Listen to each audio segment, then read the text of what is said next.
Sindhi language authority lead वरितो आहे जेको हिनखे घणो अॻे वठणु खपंदो हो ऐं ख़ासि तौर ते सिंधी स्क्रिप्ट जी डिसाइफरमेंट जे हवाले सां। सिंधी लैंग्वेज अथॉरिटी बुनियादी तौर ते वाहिद इहो इदारो आहे जेको प्योरली लैंग्वेज जी डेवलपमेंट प्रमोशन ऐं प्लस जेको स्टिल जेको रहियल कमु आहे इंडस स्क्रिप्ट जी भान जो, इहे टे आउं सम्झां थो वॾा मैंडेट आहिनि जेके लैंग्वेज अथॉरिटी जा आहिनि। Language development, language promotion, preservation and decipherment. अॼोकी इन कॉन्फ्रेंस में हाणे लैंग्वेज अथॉरिटी जे हवाले सां जेके उनजो मैंडेट आहे उनखे ई टाइटलिंग कई वई आहे। सिंधी ॿोलीअ जे हवाले सां जेके पेशरफ़ थियूं आहिनि हेसि ताईं सरकारी या गैर सरकारी स्तर ते, उनजो छेद ज़ाहिरी ॻाल्हि आहे त उनमें केतिरियूं कामयाबियूं थियूं आहिनि या अञा केतिरा असांखे अञा मरहला तय करणा आहिनि या कहिड़ा मिसिंग एलिमेंट्स आहिनि, उन ते ताईं जेके स्कॉलर्स उहे ई ॻाल्हाईंदा ऐं उहे ई तजवीज़ूं ॾींदा असांखे। पर मुंहिंजे ख़्याल में त सिंधी ॿोली जे हवाले सां सरकारी स्तर ते ऐं तमामु लिमिटेड कंदुसि हिन ॻाल्हि खे त जेको मैंडेट आहे उहो ख़ासि तौर ते मूं वटि जेके ॿ वज़ारतूं आहिनि उन सां घणो लाॻापियल आहे। तालीम जे हवाले सां जेका ॿोली 1972 जे एक्ट में कंपल्सरी लैंग्वेज तौरु नाफ़िज़ थी सिंध में, उन एक्ट जे थ्रू एनफोर्समेंट करणी ही 72 खां वठी आउं सम्झां थो त 3-4 ॾहाका गुज़रिया ऐं उन में प्राइवेट स्कूल्स इन जे विचां गुरूम करणु शुरू कयो, प्राइवेट इंस्टीट्यूशन्स। आइन में गुंजाइश कोन्हे। आइन जे आर्टिकल 25A वाज़ह तौर ते चए थो त फ्री एंड कंपल्सरी एजुकेशन, लाज़िम ऐं मुफ़्त। जॾहिं त प्राइवेट सेक्टर जेको आहे, इहा हिकिड़ी वॾी एनॉमली आहे हिन मुल्क में, हिकिड़ो वॾो तज़ाद आहे त इहा रियासत जी ज़िम्मेवारी आहे त 5 खां 16 सालनि जे ॿार खे मुफ़्त ऐं लाज़िम तालीम ॾियणी आहे। पैरेलली ऑर्डिनेंस 2001 में जारी थिए थो त प्राइवेट इंस्टीट्यूशन्स ऑर्डिनेंस 2001 जंहिंमें प्राइवेट इंस्टीट्यूशन्स खे अलो कयो थो वञे त उहे ऐं फी स्ट्रक्चर बि उन में मैंशन कयो थो वञे, ज़ाहिर उनमें शामिल आहे त उहे पैसा वठंदा इदारा ॿारनि खां ऐं उनखे तालीम ॾींदा। इहो हिकिड़ो वॾो तज़ाद मौजूदु आहे। ज़ाहिरी ॻाल्हि आहे त गवर्नमेंट में एतिरो शुरू खां वठी एतिरो बोझ खणण जो गवर्नमेंट में सलाहियत कोन हुई। पोइ उन्हनि पंहिंजे कुल्हे तां इहो बर्डन लाहिण लाइ सभिनी तोता चश्मी करे अखियूं बंदि करे ऐं माण्हुनि जे खीसनि ते ॿार विझणु शुरू कयो त बाबा रियासत जेको आइन में वाइदो करे थी उन ते रियासत बीहे कोन पई आहे, पैसा तव्हांखे ॾेई पंहिंजा ॿार पढ़ाइणा आहिनि जेकॾहिं क्वालिटी एजुकेशन खपे त। प्राइवेट इदारा क़ाइमु थी विया, मशरूम ग्रोथ थी। अॼु सिंध में रजिस्टर्ड प्राइवेट इंस्टीट्यूशन्स जो 15,000 स्कूल्स जेके आहिनि उहे रजिस्टर्ड आहिनि ऐं अनरजिस्टर्ड प्राइवेट स्कूल्स जी अञा ताईं ख़बर कोन्हे, जो प्रोफाइलिंग हाणे कंप्लीट थियण वारी आहे जेका असां स्टार्ट कई। उनखां पोइ ख़बर पवंदी त असां वटि प्राइवेट इंस्टीट्यूशन सिंध में केतिरा आहिनि, रजिस्टर्ड और अनरजिस्टर्ड इंस्टीट्यूशन्स। 2018 में आउं एजुकेशन मिनिस्टर थियसि त यकीनन उन में हिकिड़ो सभ खां वॾो चैलेंज हो त इन्हनि प्राइवेट स्कूल्स में सिंधीअ खे नाफ़िज़ कयो वञे, छो त 1972 जो एक्ट चवे थो इहा असेंबली जी कार्रवाई बि सिंधी में हलाइणी आहे। कंहिं ॿी ॿोलीअ में जेकॾहिं वञिणो आहे त परमिशन वठी तव्हांखे ॻाल्हाइणो पए थो, जीअं अंग्रेज़ी में ॻाल्हाइणो आहे या की ॿी ॿोली में, कार्रवाई उन में हलाइणी आहे। पर आउं अचां थो पंहिंजे मैंडेट ते। तो 2018 में असां प्राइवेट इंस्टीट्यूशन्स में हिकिड़ी कंपेन लॉन्च कई त भई तव्हां सिंधी तव्हांखे लाज़िम पढ़ाइणी आहे क्लास 3 खां वठी 3 दर्जे खां वठी तव्हांखे लाज़िम पढ़ाइणी आहे ऐं तव्हां इहा शुरू कयो। इलाही रेजिस्टेंस आयो, तमामु घणो रेजिस्टेंस आयो प्राइवेट इंस्टीट्यूशन्स जे तरफ़ां त असीं न पढ़ाईंदासीं। इवन कराची में असांखे तमामु घणो रेजिस्टेंस फेस करणो पियो, मुज़ामत थी उन्हनि जी भई न कंदासीं, ख़ासि तौर ते उहे एलीट स्कूल्स जेके जिन जी वॾियूं चेन्स आहिनि, जेके आऊं त उनखे लफ़्ज़ नथो इस्तेमालु करणु चाहियां, पर असल में उहे कंहिं शिकिल में उहे माफ़िया जी शिकिल बि इख़्तियार करे चुकियूं आहिनि। उन्हनि तमामु घणो रेजिस्टेंस ॾिनो त असीं सिंधीअ में न रखंदासीं। असांजो मुसलसल प्रेशर, मुसलसल हैमरिंग हली, नेठि वेंदे 2 साल वरी डिसकंटिन्यूटी हुई ऐं डिसकंटिन्यू थियसि एज़ एजुकेशन मिनिस्टर। वरी जीअं ई लास्ट ईयर एजुकेशन मिनिस्ट्री वापसि मिली, असां उन साॻी शइ खे कंटिन्यू करण जी कोशिशि कई त हुननि इहो कयो त सिंधी टीचर हायर करणु शुरू कया।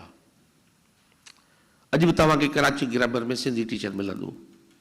अॼु बि तव्हांखे बेव्यू अकेडमी में सिंधी टीचर मिलंदो, तव्हांखे CS अकेडमी में सिंधी टीचर मिलंदो। हाणे सवाल इहो थो अचे जेको नेक्स्ट चैलेंज आयो उहो कहिड़ो आयो त छा उनखे सिंधी अचे थी, सिंधी पढ़ाइणु अचे थी। हैरान कुन ॻाल्हि इहा आहे त आऊं जिन प्राइवेट स्कूल्स में सिंधी टीचर्स खां मूं वञी पुछो, उन्हनि खे सिंधी ॻाल्हाइणु अचे पई, सिंधी आहिनि, सिंधी पढ़ाइणु न पई अचे। हर कंहिंजी ज़िम्मेवारी आहे। 15,000 स्कूल्स में घणा सिंधी टीचर खपंदा? तव्हां मूंखे ॿुधायो, जेकॾहिं 40 लख जी इनरोलमेंट आहे, 40 लखनि में तव्हांखे घणा सिंधी टीचर खपंदा जेके सिंधी पढ़ाईंदो हुते? 40 लख ॿारनि लाइ तव्हांखे 30 जी तव्हां STR रखो, क्लासरूम में 30 ॿार हुजनि स्टूडेंट टीचर रेशो जे हिसाब सां, चलो तव्हां हिकिड़े ई स्कूल में हिकिड़ो त सिंधी टीचर खपंदो। 15,000 सिंधी टीचर तव्हांखे खपंदा जे ॿोली असीं बचाइणु चाहियूं था त। हाणे तव्हां मूंखे ॿुधायो त मास्टर्स जेके सिंधी डिपार्टमेंट मां करे ग्रेजुएट कनि था, सालाना उनजो तइदादु घणो आहे सभिनी यूनिवर्सिटियुनि में जेको सिंधी डिपार्टमेंट आहे? Karachi university, Sindh university, Shah Latif university, जेके यूनिवर्सिटियूं आहिनि जिते सिंधी पढ़ाई वञे थी, इहो तव्हां छॾियो। उनखां पोइ तव्हांजा ग्रेजुएट्स हूंदा, ज़ाहिरी ॻाल्हि आहे त उहो मैट्रिक पास त कोन खणंदा, भले हुनखे सिंधी पढ़ाइणु बचे, पर हिकिड़ी सर्टेन क्राइटेरिया खे फॉलो करिणो पवंदो, उहो ग्रेजुएट हुजे। अफ़सोस जी ॻाल्हि इहा आहे, सची ॻाल्हि इहा आहे त असांजे प्राइवेट इंस्टीट्यूशन्स में मौजूदु आहिनि पर उनखे सिंधी अचे कान थी। इन करे असां इहो एम्फेसिस करण जे बजाए असांखे हाणे नेक्स्ट स्टेप वञिणो पवंदो। उन लाइ असां छा कयूं? मूं मीटिंग कई, I had meeting with chairman language authority, त तव्हां इन में लीड वठो। एजुकेशन मिनिस्ट्री तव्हां सां गॾु बीहे थी, वसीला असीं ॾींदासीं, पैसा असीं ख़र्च कयूं था, तव्हां असांखे टीचर ट्रेन करे ॾियो, उनमें टीचर असांखे ट्रेन करे ॾियो। पर ज़ाहिरी ॻाल्हि आहे सिंधी लैंग्वेज अथॉरिटी जी कैपेसिटी केतिरनि टीचर्स खे ट्रेन करण जी हूंदी? तव्हांखे हिकिड़े वक़्त में 15,000 टीचर ट्रेन करणा पवनि, तव्हांखे इदारनि खे अॻियां अचणो पवंदो, सिंधी डिपार्टमेंट्स खे अॻियां अचणो पवंदो, ॿियनि स्कॉलर्स खे, जेके ऑर्गेनाइज़ेशन्सनि खे अॻियां अचणो पवंदो, सिंधी अदबी संगत हुजे, जेके सिंधी ॿोलीअ सां लाॻापियल जेके आहिनि उन्हनि खे अॻियां अचणो पवंदो। इहो पॉसिबल कोन्हे त लैंग्वेज अथॉरिटी 15,000 टीचर्स खे उहो ट्रेन करे सघे, उनखे पेडागॉजी अचे। पढ़ाइणु सिंधी आऊं ॻाल्हाए सघां थो, मूंखे कोन ईंदी, ऐं सिंधी लिखी बि सघां थो, पर मूंखे पढ़ाइणु कोन ईंदी, ऐं पढ़ाए नथो सघां, ऐं सिंधी में शाइरी बि करे सघां थो, लिखी बि सघां थो, सिंधी ॻाल्हाए बि सघां थो, पर पढ़ाई जेकी आहे मूंखे कोन ईंदी। जामीचा जो बि शायदि सिंधी पढ़ाए न सघे, सिंधी सेखारे न सघे, जो उनजो पर्टिकुलर टीचिंग मैथडोलॉजी आहे, उनजी पेडागॉजी आहे,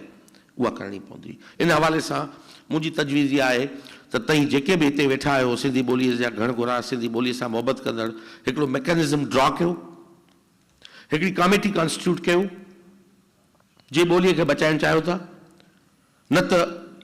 इहा शइ असीं ज़बानी कलामी, अॼु तव्हां हिन हाल में प्रेज़ेंस ॾिसो सिंधी ॿोलीअ सां, त सिंधी ॿोलीअ सां इश्क कंदड़नि जो तइदादु घणो आहे हिन हाल में वेठल। 350 जे हाल में टोटल 150 माण्हू मौजूदु कोन आहिनि। रुगो शाइरी सिंध में मुंहिंजे ख़्याल में लख खां वधीक आहिनि, जेकॾहिं सिंधी ॿोलीअ में शाइरी कंदड़ अचंदा त हाल भरिजी वञे। कराची में मौजूदु रवैयो सीरियसनेस जो आहे न सोसाइटी में, ओनरशिप जो आहे। बाक़ी तकरीरूं सभु करे वेंदासीं, आलीशान ज़बरदस्त। तारिक रहमान साहब ॾाढो वंडरफुल आलिशान किताब लिखियो अथसि पाकिस्तान में लैंग्वेज इशूज़ ते। मिशेल बॉमन भी ईंदो, उहो बि ॻाल्हाईंदो, पर हाणे प्रैक्टिकली स्टेप इहो करिणो आहे त outcome of the conference, I just request U all the honourable thinkers and the writers or the intellectuals sitting here in this hall that make a committee, constitute a committee, ज़िम्मेवारी खणनी पवंदी, तव्हांखे teachers train करणा पवंदा जे पोइ नस्ल में ॿोली मुंतकिल करणु चाहियूं था त। न त वर्कशॉप डॉक्टर इसाक सभे जो वधि में वधि अख़बारुनि जे 20 खनि रिपोर्टर्स जो करे वठंदो वर्कशॉप या 40 रिपोर्टर्स जो करे वठंदो, पर हीउ हिकिड़ो तमामु वॾो हरक्यूलियन टास्क आहे, हिकिड़ो चैलेंज आहे तमामु वॾो जेको करण जो। नंबर हिकु ॻाल्हि। Number second, Indus script decipherment. Doctor साहिबा ॾाढो ज़बरदस्त सजेशन्स हुयूं ऐं थारोली उनखे ॾिठो डॉक्टर फहमीदा हुसैन ऐं थ्रू आउट सिराज मेमन साहब जो तमामु वॾो इन ते कमु हो। असां इन ते अटैम्प्ट कयो। हाणे इहो बेसिकली मिनिस्ट्री जो मैंडेट कोन्हे,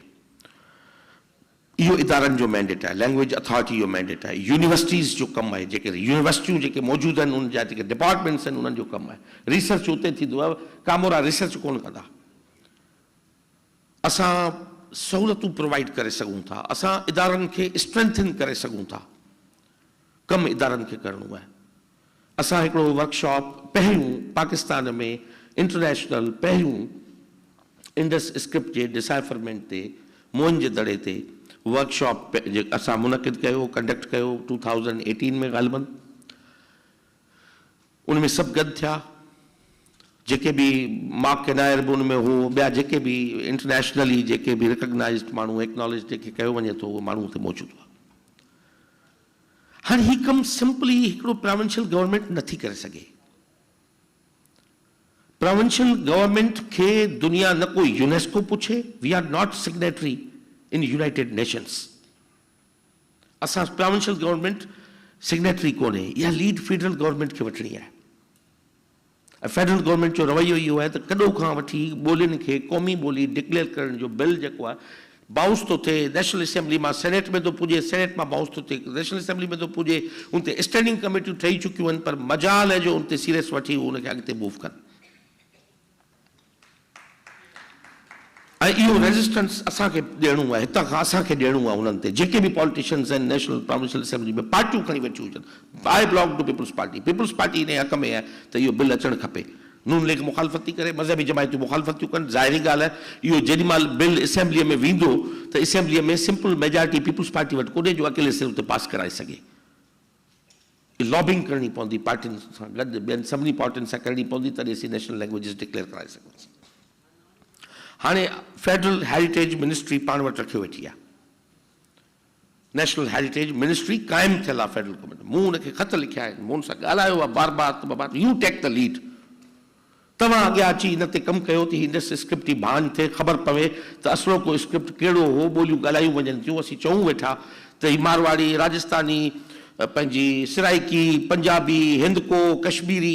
सभु हिकिड़ी ॿोली आहे जंहिंजा लहजा थी सघनि पिया, पर उहो बुनियादी ॿोली कहिड़ी आहे, उन बुनियादी ॿोली जे हवाले सां हिकिड़ी पेशरफ़्त करण लाइ इहो असांखे लैंग्वेज अथॉरिटी खे लीड वठणो पवंदी। हिन कॉन्फ्रेंस में तव्हां सरसरी तौर ते हिनखे टच कयो आहे, पर मुंहिंजो मशवरो इहो हूंदो त इन हवाले सां दुनिया में कहिड़ा कहिड़ा माण्हू हींअर कमु कनि पिया, तव्हां इहा वठो। अथॉरिटी आहे, authority can write to federal government, authority federal government खे लिखी सघे थी, उनजो हिकिड़ो बोर्ड ऑफ गवर्नर्स आहे ठहियलु आहे, तव्हां उनखे लिखो, असां मुकमिल तौर ते तव्हां सां गॾु बीहंदासीं। इहो वर्कशॉप तव्हांखे करिणो पवंदो, जंहिंमें फ़क़ति स्कॉलर घुराइणा पवंदा, उनमें ऑर्डिनेंस जो कमु कोन्हे। मकालनि में तजवीज़ूं अची सघनि थियूं, इन ते उहे वेंदा, मथो जोड़े वेंदा, 5-4 ॾींहं वेंदा, उन्हनि पंहिंजो पंहिंजो रिसर्च जो कमु शेयर कंदा ऐं क्लोज़ डोर उन्हनि जो वर्कशॉप थींदो। रोज़ेटा प्लेट असांजो न थी सघियो आहे जो असांखे पैराग्राफ न मिली आहे का वॾी। अॼु रोज़ेटा प्लेट जी ॻाल्हि कई त हुननि हू जेको स्क्रिप्ट डिसाइफर थियो इजिप्शियन या सुमेरियन, त हुननि खे कंप्लीट हिकिड़ी पैराग्राफ मिली पढ़ण जी। हिते फ़क़ति साइंस मिलियूं आहिनि, 4000 खनि सील्स जेके मिलियूं आहिनि या उन ते साइंस जेके आहिनि उन्हनि जे बुनियादनि ते उहे एक्सपर्ट्स चवनि था कि तमामु ॾुखियो आहे कंक्लूड करणु या उन ते को रायो क़ाइमु करणु, इहो आसान कमु कोन्हे। इन लाइ वधीक फर्दर डिगिंग करणी पवंदी, जेको असांजो डिपार्टमेंट कमिटेड आहे करण लाइ। चांहुनि जे दड़े ते कमु हले थो, नोटे ते असां एक्सकेवेशन कराई आहे मुख़्तलिफ़ सिंध जे इंडस वैलीअ जे आर्कियोलॉजिकल साइट्स ते कश्मीर जे मंदा खां वठी कमु करणो पवंदो त असांखे किथां न किथां का वॾी पैराग्राफ का लिखत में का हिकिड़ी पूरी इबारत मिली पवे त जंहिंजे बुनियाद ते हू के नतीजे ते पुॼनि कि एक्सकेवेशन पंजाब में कोन थी थिए केपी में कोन थी थिए कश्मीर में कोन थी थिए जेके साइट्स आहिनि उन ते कोन थी थिए असां वटि जेतिरा बि वसीला आहिनि असां पंहिंजे इन कम खे कंटिन्यू रखियो आहे लाखनि जे दड़े ते बि एक्सकेवेशन थी आहे चाउनि जे दड़े ते बि एक्सकेवेशन थी आहे नोटे ते बि एक्सकेवेशन थी आहे मोन जे दड़े ते फर्दर एक्सकेवेशन खां यूनेस्को ऐं इंटरनेशनल जेके स्कॉलर्स आहिनि या जेके एक्सपर्ट्स आहिनि उहे अलो नथा कनि त असीं मोन जे दड़े खे वधीक खोलियूं उनजी फर्दर असीं एक्सकेवेशन कयूं हू चवनि था त हिन वक़्तु जेका साइट एक्सपोज़्ड आहे मोन जो दड़ो जेको एक्सपोज़्ड आहे उहो बि ख़तरनाक मौसमियाती चैलेंजिस जे मोह में आहे इन करे हू केतिरनि जो इहो बि ख़्यालु हो त इनखे रीभरी करे छॾियो वापसि तव्हां पर ज़ाहिरी ॻाल्हि आहे त को ओपिनियन क्वाइन नथो थिए ऐं यूनेस्को बाउंड आहियूं असीं यूनेस्को जी रिकमेंडेशन्स खे फॉलो करण लाइ इन करे यूनेस्को जी रिकमेंडेशन खां ॿाहिरि असीं निकिरी नथा सघूं बाक़ी जेतिरियूं ॿियूं साइट्स आहिनि उन ते असां पंहिंजे एक्सकेवेशन जे अमल खे रखियो आहे सो इन हवाले सां अॼु मौक़े नायर जो अलाए ख़बर न आहे ग़ालिबन आहे हले कोन्हे त मौक़े नायर वधीक अपडेटेड आहे इंडस स्क्रिप्ट जे डिसाइफरमेंट जे हवाले सां हिन वक़्तु जेके माण्हू इंटरनेशनली कमु कनि पिया उनमें वधीक रिलेवेंट ऐं वधीक जेको अपडेटेड आहे उहो मौक़े नायर आहे उहो तव्हां सां शेयर कंदो त हिन वक़्तु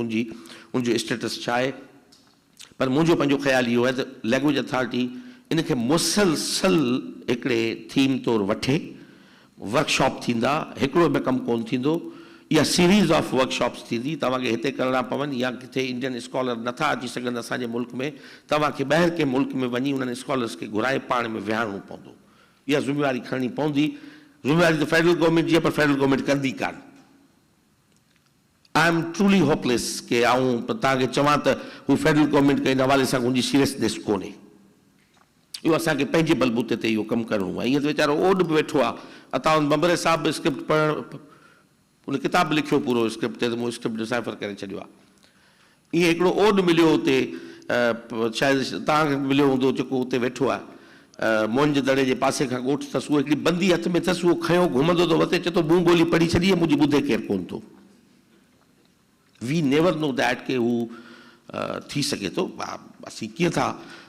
रिसर्च में कॾहिं एक्सक्लूड कोन कबो आहे कंहिं शइ खे या कंहिंजे क्लेम खे उहो ओड आहे ओडनी मोन जे दड़े जूं भितियूं ठाहियूं हूंदियूं दीवारूं ठाहियूं हूंदियूं इहो शहर अॼु हूंदो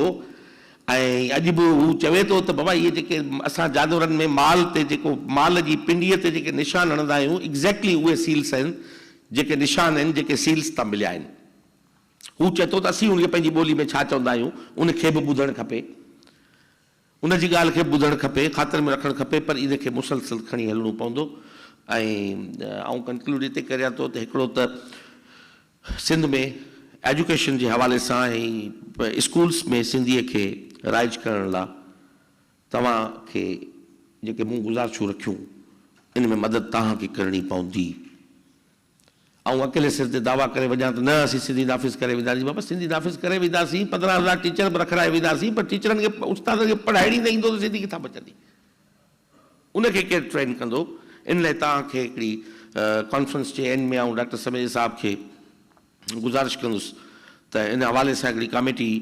कॉन्स्टिट्यूट करे जेका सुपरवाइज़ करे ओवरऑल इन सॼे कम खे त प्राइवेट इंस्टीट्यूशन्स में सिंधी कीअं पढ़ाई वञे उनखे कीअं इफेक्टिव कयो वञे किथे पढ़ाई वञे थी किथे नथी पढ़ाई वञे ऐं पंहिंजो जेको मुंहिंजो मैंडेट आहे उहो बि आऊं उन कमेटी जे हवाले करण लाइ तयारु आहियां इंस्पेक्शन जो कमु बि उहो करे ऐं उनजी निगरानी बि स्कूलनि जी करे त भई किथे पढ़ाई वञे पई किथे नथी वञे ईअं थींदो बाक़ी जे न त असीं हिते वेठल 150 माण्हू शायदि जेके ख़्वाब आहिनि उहे पूरा न करे सघूं